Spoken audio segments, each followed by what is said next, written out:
Stephen talked a lot about mechanical processes where we start to generate power. So generating power is energy conversion. So you've got mechanical energy, you've got something moving, and you need to get electrical energy. That's a generator. A good example of this would be like an electric car. Everybody's heard of a Tesla. A Tesla has a battery. You've got electrical energy, you want mechanical energy. So you have a motor. A motor is a generator flipped around backwards. Just depends on which direction you're going. So, and then on the brakes for the Tesla, it's a generator. It's taking that mechanical energy and putting it back into the battery system. So that's what we're doing at a generating plant. And like Stephen said, all these different mechanical processes, although they exist, we as electrical engineers have to design all kinds of systems to monitor and operate those systems, sensors and actuators, like I said. On the next slide, we got kind of a picture of some of the wiring at one of the plants. So between that operator clicking a button on a screen for that distributed control system software and something happening in the field, there's a lot that goes on in between. There's a lot of wiring, there's a lot of programmable devices, software, there's all sorts of things going on behind the systems at the power plant. Once we get that power generated, as he said, we have to get it to the substation to get out to the customer members. So high voltage transmission lines. Now, similar to the power plant, getting a transmission line, a transmission system built takes a large, diverse workforce. So we got civil engineers because we need to keep these transmission lines up in the air. We have field biologists. We need to maintain the right-of-way under those. We need to make sure that trees don't grow up through the transmission lines. And when they're working on the transmission lines, we also have to deal with endangered species sometimes. So we have specialists that deal with that. But also electrical engineers. We have power engineers that would design, say, the whole transmission system and how it flows, and also the substations when you need to get that power stepped down to the distribution voltage. And there's also lots of sensing equipment that goes into a substation. We need to know what's going on that substation system. And it takes different types of electrical engineering. When I was in school, I learned about, I went to one of my power classes, and I didn't want to go that route. In my mind back then, I thought, well, where did you go to work with engineering degree, electrical engineering degree that focused on power other than a power company? And I just don't think there's a lot of opportunity there. Well, kind of funny that I ended up at one, but I went through the computing system side of electrical engineering. So we still have programming devices, all that kind of stuff that needs to be done behind the scenes to make all this stuff happen.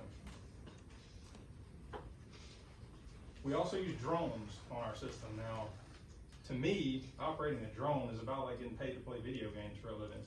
So I think that's really cool. But we have a group at work that maintains our drone system. It's in the surveying group. So civil engineers, surveyors, but you gotta have drone operators. You need people that know how these things operate.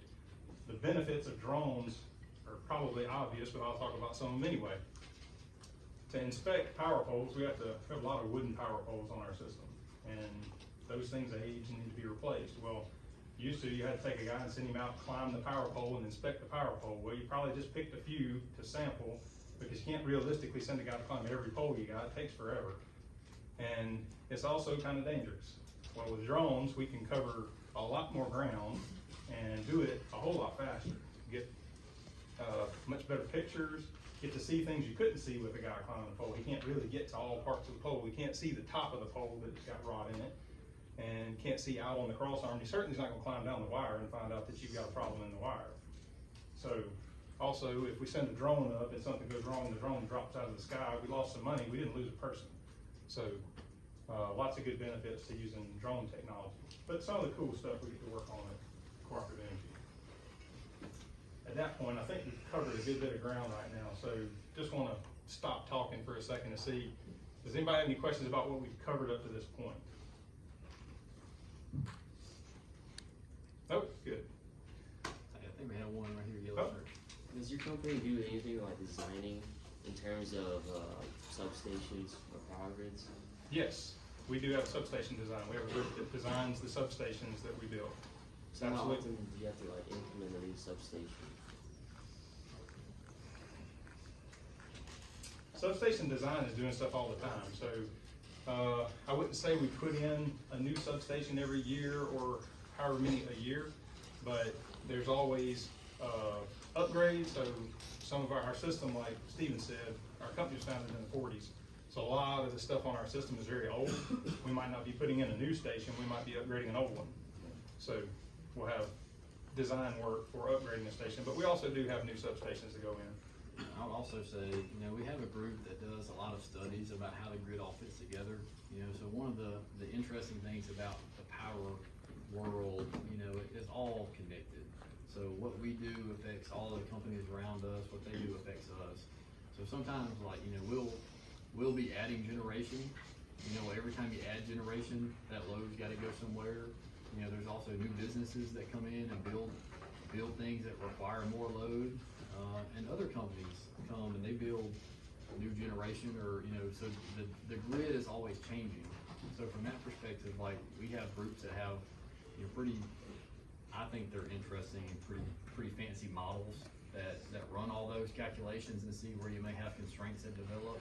And so based on those models, they may say, hey, you need a new substation at this location, or they may say, this substation here is gonna become a pinch point, and it's gonna become a constraint, because we got new load requirements there, or we got new generation here that we need to be able to get somewhere else. And so sometimes, like Scotty said, it may not be building a new one, it may be upgrading equipment, it may be adding on and expanding. So, it's a pretty dynamic, system, but yeah, they do that as well.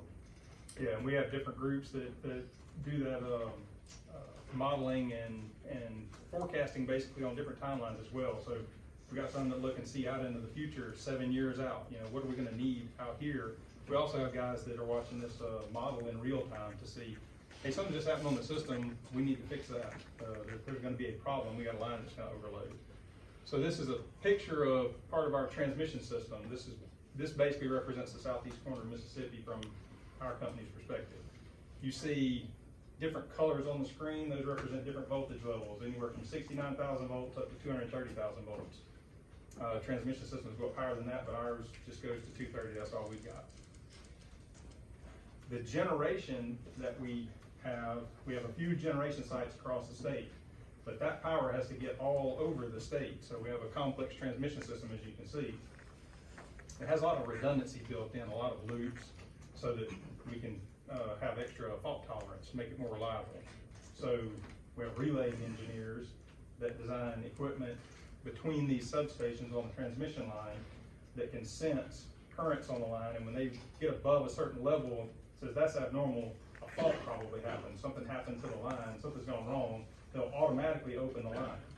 So we need guys that design all of that system. And then we also have remotely operated switches in between some of those stations, because we'll have other loads on that transmission line that don't just automatically operate. So if you open the transmission line, you may drop multiple loads, and a system operator looking at a screen needs to be able to figure out where that happened so he can get that power back to those members as quickly as possible. We have a system operator. This is system operator headquarters location. So the DCS that Steve mentioned earlier, distributed control system, is typically at a plant. So you have an operator similar to this, looking at similar screens, that's operating generators at a site. This system operator is looking at our energy management system back at headquarters that sees the whole system, sees all the generation, all the transmission. So they monitor everything that's going on behind the scenes, and that's actually what my group is responsible for. We're, in essence, kind of an IT department for these guys. So we take care of the computers they've got and all the servers behind them that run the system. Let's flip to the next slide. Yeah, and I'll say on this too, you see the picture on the screen, and it kind of shows Pat there with all his screens and monitors.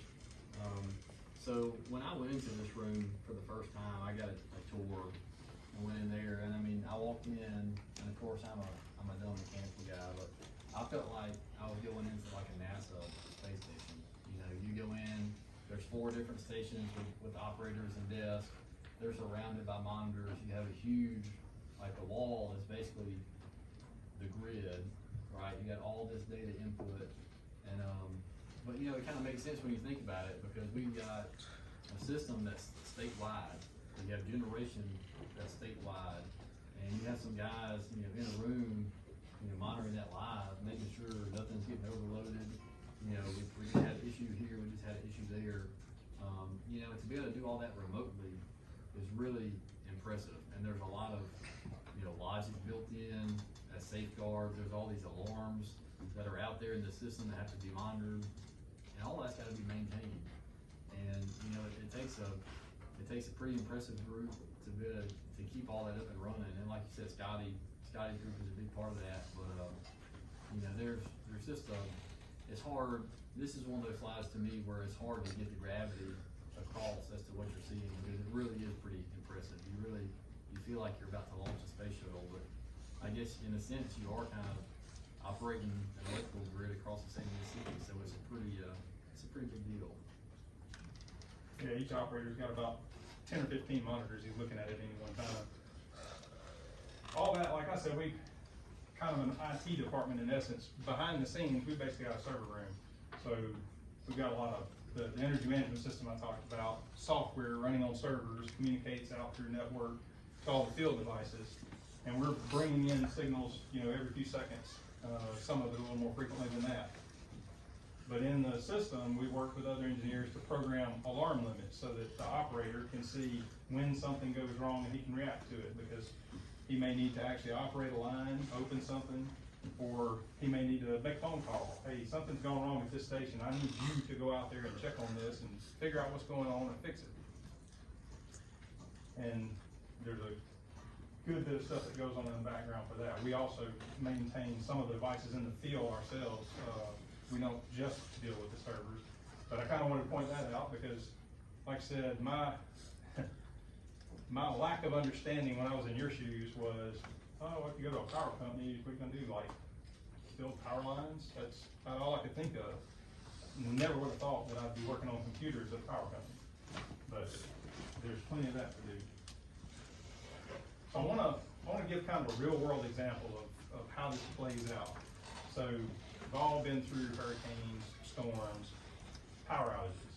So let's just kind of walk through a power outage, how that takes place. So you got, storm comes through, maybe it blows a tree down onto a transmission line. The transmission line breaks, and that sensing current I was talking about earlier, the system sees that problem and opens up. It's also smart enough to know, because of the characteristics of the line, how far away that was. So that system operator can look and see, all right, we lost this line, the breaker's open, I got customers out, where did it happen? So you can look and see on the line where it happened and remotely open some switches and get that line heated back up and just isolate that one section that's bad, so we can get all the customers back with power in just a couple of minutes sometimes, rather than having to actually send somebody out to do this switching manually. Yeah, and I think that's a pretty important point I want to hit on. And we're talking about the difference in different power companies, right? So, I talked for a long time about how as a co-op we do what's best for the member, not always just what has the best rate of return on paper.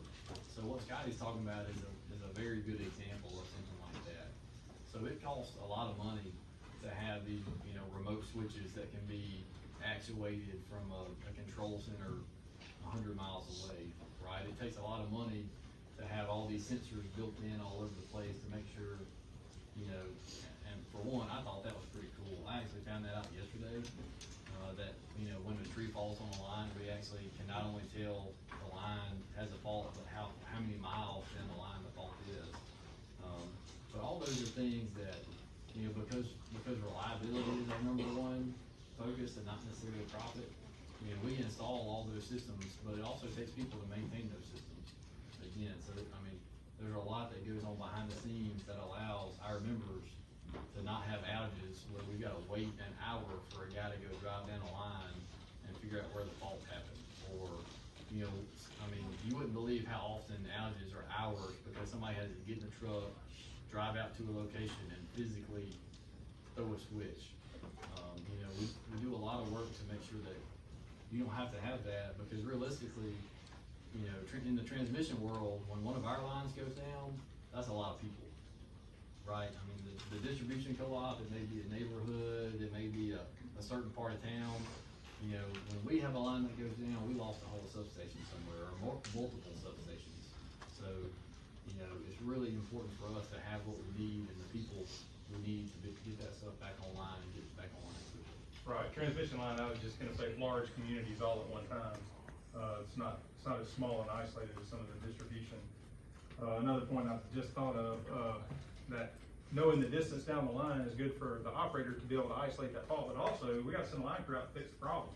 So instead of them going out and say, well, we know this line is out, go figure out where on the 20 miles worth of line that problem happened, they can sometimes pinpoint it down to the actual structures. So if you go, it's between these two structures, so they know exactly where to go drive and start doing their work. Yeah, I'll admit, it was pretty cool, and I'm on the generation side admittedly, so we're just making electricity. I just work with the guys who do all that stuff, but, you know, I mean, we all had power outages at home, right? Like growing up, and you're sitting here thinking, the lights just flicker. It's off. Like, what are they doing? What's happening? And you had no idea of all the stuff that goes into making that happen. Like Scotty said, just knowing where it is on the line. If it's a 20-mile line and you just had a storm that blew down trees all down that 20 miles, and they gotta have a crane and fight through and use chainsaws to cut their way in. If I can tell you exactly where that fault was, I mean, think about how much quicker we can get power restored to somebody and how much more efficient we can be with our people, as opposed to a search and destroy mission, you know, where we're waiting until, oh, there's a tree, oh, no, that wasn't it, let's keep going. So, pretty cool stuff in my opinion.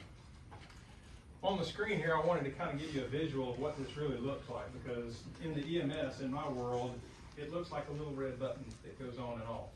But that little red button is actually a switch. That middle picture there, you have a transmission line that comes in and is tapped off. So you have 3 switches around it so you can isolate any side of that line. If you don't have remote control of that, this is how you open that switch. A switchman has to come out, put on switching gloves, and stand on a grounding pad with a pipe in his hands, and he physically rotates another pipe that goes up the side of that structure, and it rotates the switch. As you can see there in that picture over there, that piece that's open, that's the switch that's actually opening to disconnect the line. That's what it looks like up close.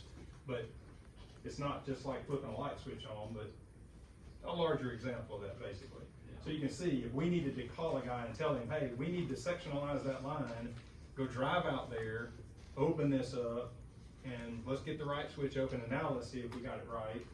Your outage is gonna be 30 minutes, an hour versus 2 or 3 minutes.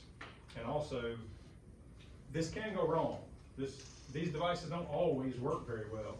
If you're physically standing underneath that structure and that switch doesn't open right, you just created a really big welding machine above your head. So these things can burn and they can drop metal. So it's not the safest position to be in. So it's much easier if the operator can just click a button back at the office, and you got a much safer way to try to open the line. Another thing we have to deal with is cybersecurity. And I was going to give a couple of examples to kind of highlight what this is to us. I got the Colonial Pipeline example up here. So we all know there's hackers, people wanting to hit you with ransomware so they can try to get you to pay for something you shouldn't have paid for in the first place.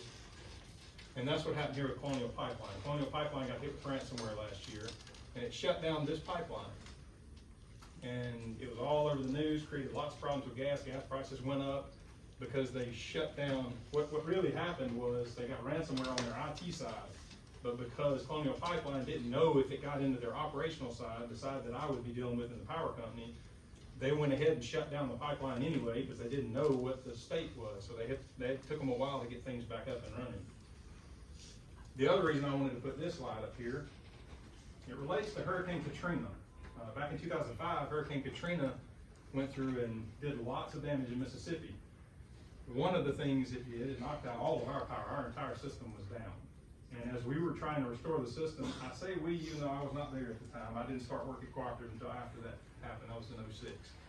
But Cooperative Energy, SMEPA at the time, we had a different name back then, got a phone call from the Vice President of the United States. Dick Cheney called and told our company that our primary responsibility needed to be to get a pumping station back going, to get pipeline flowing again, because we were causing a problem on the eastern seaboard with gas flow, because they didn't have any power to pump the gas.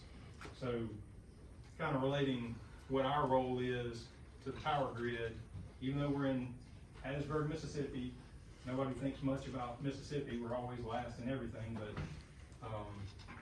in the power grid, we can affect a lot of the state, so our responsibility is not just to our neighbors. Also, on the next slide, in 2015, in Ukraine, I guess Ukraine's in the news a lot lately because Russia's attacked Ukraine, right? Well, in 2015, some folks in Russia hacked into the power grid in Ukraine. They got into their DCS system and actually caused an outage, covered their tracks and wiped out some stuff, and they also flooded their call center with denial of service and created a lot of havoc. And it was the world's first power outage caused by hackers. So we have to deal with cybersecurity, obviously, because our impact to the grid can have widespread impacts like we talked about, and we don't want this to happen to us. So we're actually required by federal regulations to have cybersecurity in place for our system. In fact, Stephen mentioned earlier, the control center that you saw, that's about 20 feet down from his office, he can't even get into. He doesn't have access to get into that room. We have lots of security on the system so that hopefully we don't have to deal with this stuff. But one of the reasons we have to deal with these regulations is because of power outage that happened back in 2003. Northeast blackout. So if you want to know what you can impact on the grid, a tree grew up into a power line, I think it was in Ohio, and lots of things went wrong from there, but that was the result. That black spot where New York and about 7 or 8 other states exist, and part of Canada, completely lost power because of problems with the grid. So we do have to do a lot of things to take care of cybersecurity to make sure that we don't end up cascading out into the rest of the power grid and causing a problem like that. Yeah, that was probably something, when I got into the power industry, I didn't have a full appreciation of, I knew obviously electricity is important, but, you truly are part of critical infrastructure for the United States. And actually during the Hurricane Katrina incident, I was working at a paper mill that is a member of Cooperative. So we were out of power, and it was, it was a big deal. Hey, we got to get back online. We got to start making paper again. We're losing money, yada, yada, yada. And it's like, well, actually, the Vice President of the United States called and told them that they need to focus on this pumping station at Collins. So, you'll get your power back when you get it back. And it just kind of, it does go to show you how everything is connected. And, when you're doing something like this, it's important, but, you see things like this and it really hits home. I mean, what we do affects, it really affects our members and the people we serve, but it has the potential to affect, people all around us. I didn't put a slide on this presentation, but one thing I talked about in another class was the winter storm we had last February, 2021. And, thankfully, our system, our generation system and transmission system as well ran really, really well. So well that not only did we make enough electricity for all of our people and our members, but we were actually, you could use the term exporting electricity to our neighbor, systems. So, not only in that, severe weather event, we all remember Texas and all the terrible things that happened there, because of our team and what those guys were able to do, not only did we serve electricity to our members, we actually helped keep people's lights on who aren't even on our system. So it's pretty cool the way it's all interconnected. And that's a little bit about who we are at Cooperative Energy and what we do. So with that, I'll open it up to see if you guys have any questions.